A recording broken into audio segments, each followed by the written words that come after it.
Hello everyone, তোমরা সবাই কেমন আছো? আমি চলে এসেছি আবার একটা তোমাদের জন্য ছোট্ট মিনি ব্লগ নিয়ে। আর আজকে দেখো আমি, অনামিকা, ঈশিতা সবাই যাচ্ছি কলেজে। আর কলেজ যাওয়ার পথে দেখো বৃষ্টি নেমে পড়েছে। এরপরে তিনজনে একটা ছাতার তলায় মাথা গুঁজে যাচ্ছি। এরা আমাকে ছাতার তলা থেকে ফেলে দিয়েছে, কারণ আমার কাছে কোনো ছাতা নেই। এদের কাছে ছিল বলে এরা আমাকে এরকম করলো। আমার সাথে দেখো দুজনে একটা ছাতার তলায় যাচ্ছে, আমাকে একটু দেয়নি। এরপরে যেতে যেতে এই যে আমরা কলেজ চলেছি, ততক্ষণে আমাদের বৃষ্টি কমেও গেছিলো। এরপর আমরা কলেজে গিয়ে লুডো খেলতে শুরু করে দিয়েছিলাম, যেহেতু ম্যাম আসেনি, কোনো ক্লাস হচ্ছিল না এর জন্য। তারপরে কিছুক্ষণ পরে ম্যাম চলে এসেছিল। এরপর আমরা ক্লাস করে তারপরে বাইরে বেরিয়ে বাড়ি চলে যাচ্ছে। আর কত সুন্দর একটা গোলাপ ফুল, এটা আমি একটু আমার মাথায় গুছিয়ে নিই ফুলটা। এরপর আমি একটু মাথায় গুছিয়ে নিয়ে তোমাদেরও দেখিয়ে দিলাম। তারপরে যেতে যেতে দেখো কতটা মেঘ করেছে, পুরো কালো হয়ে এসছে। আমরা তো ভাবলাম যে পুরো বৃষ্টিতে ভিজে যেতে বাড়ি যাব।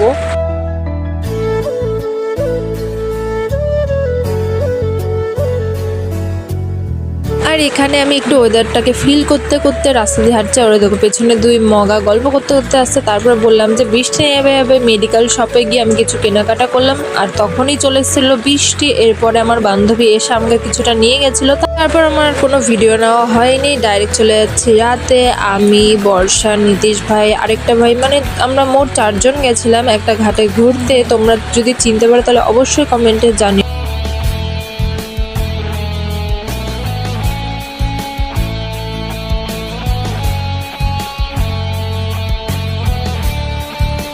এরপর 4 জন মিলে একটু চাটা খেয়ে নিলাম। আর তোমাদের একটু দেখিয়ে দিই আমরা কোন কোন 4 জন গেছিলাম। নীতিশ ভাই, আরেকটা ভাই, আর আমি, বর্ষা, সবাই মিলে। এরপর আমরা বেরিয়ে পড়েছিলাম বাড়ি যাওয়ার জন্য। ভিডিওটা আজকের মতন এত দূরই। যদি ভিডিওটা ভালো লাগে তাহলে লাইক, সাবস্ক্রাইব, শেয়ার করে দিও। টাটা।